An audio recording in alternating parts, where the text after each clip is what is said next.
Bonjour et bienvenue. Merci d'être là pour cette analyse que je vais essayer de réaliser pour vous du thème de la nouvelle lune.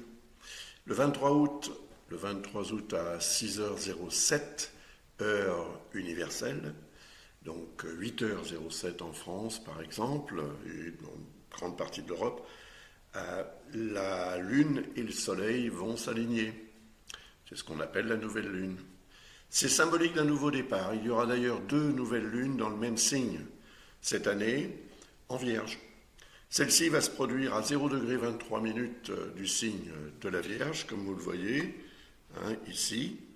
Et la suivante se produira également en Vierge, puisqu'elle va se produire, 29 jours plus tard. Et 29 jours plus tard, on sera encore dans le signe de la Vierge. Voilà.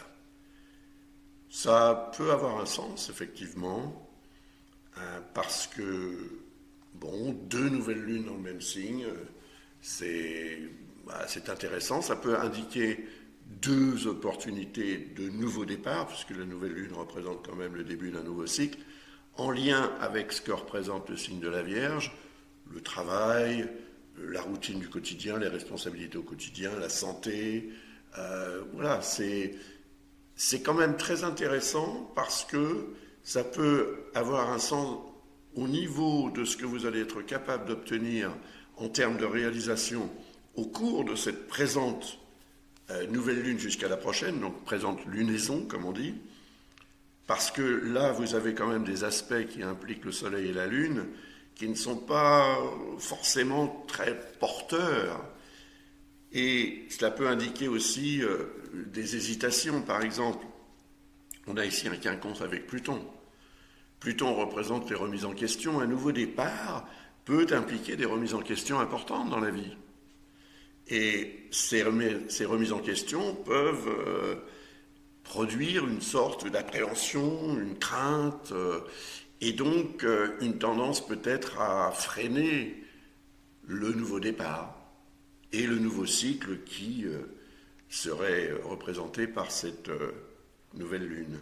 Puis il y a aussi, là, vous avez 2 autres quinconces avec Saturne et Neptune, qui sont révélateurs, parce que Saturne représente ce qu'on est capable d'obtenir concrètement, et Neptune représente les rêves et l'idéal qu'on peut avoir dans la vie, et ça aussi peut être source de questionnement. Le quinconce, c'est souvent, c'est trop beau pour être vrai, donc on verra plus tard, on attend. Et puis il y a un faux trigone avec Chiron. Vous voyez, c'est cette ligne grise ici. Alors ils sont tracés en gris maintenant par le logiciel pour qu'on puisse les reconnaître d'emblée, spontanément. Un faux trigone. C'est quand même un trigone, c'est-à-dire que le lien logique entre 2 astres qui sont au trigone l'un de l'autre, là il y en a 3 puisqu'il y a le soleil et la lune, et Chiron,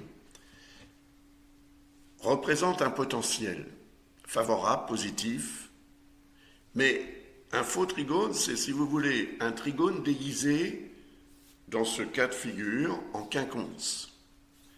Parce que la Vierge dans laquelle se trouve le Soleil et la Lune est au quinconce du Bélier où se trouve Chiron.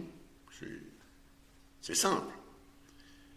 C'est simple, mais ça peut compliquer les choses parce que si le quinconce représente la tendance qu'on a à procrastiner, comme on dit, c'est-à-dire à remettre au lendemain ce qu'on devrait faire le jour même, spontanément, etc., le trigone, lui, représente un potentiel très positif d'obtenir satisfaction dans un domaine qui peut dépendre de Chiron, du Soleil ou de la Lune.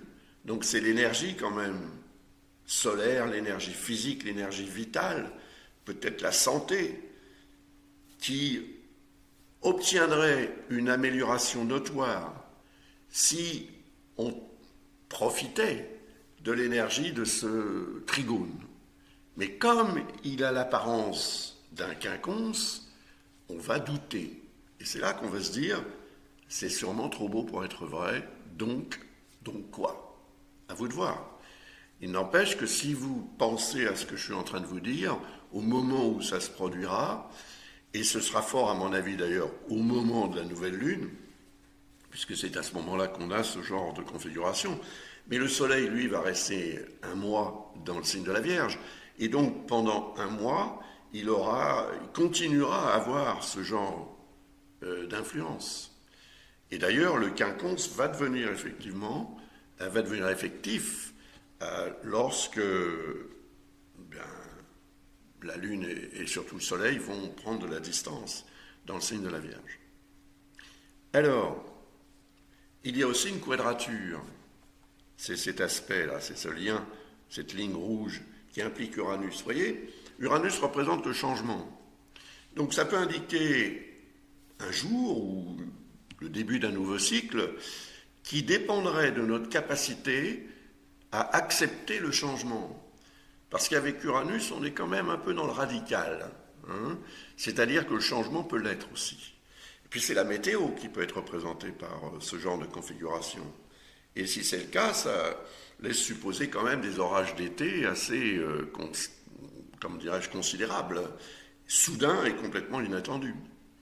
Mais ça peut aussi représenter une tendance qu'on va avoir à réagir ou à agir de façon complètement inattendue et peut-être désordonnée. Une tendance aussi à se disperser, vous voyez. Tout cela devra entrer en ligne de compte pendant cette lunaison représentée par cette nouvelle lune. Même si la lune va continuer et progresser dans le thème, et atteindre, comme on le voit ici, d'abord le nœud sud, après Mars, après la lune noire et Vesta, ensuite Pluton, et ensuite il y aura une pleine lune, et je m'arrêterai là pour l'analyse. Je reprendrai lorsque on sera proche de la pleine lune, qui aura lieu en Poisson. Donc, on va analyser maintenant la progression de la Lune au fur et à mesure de ses transits autour du zodiaque, tout simplement. On va voir ça tout de suite.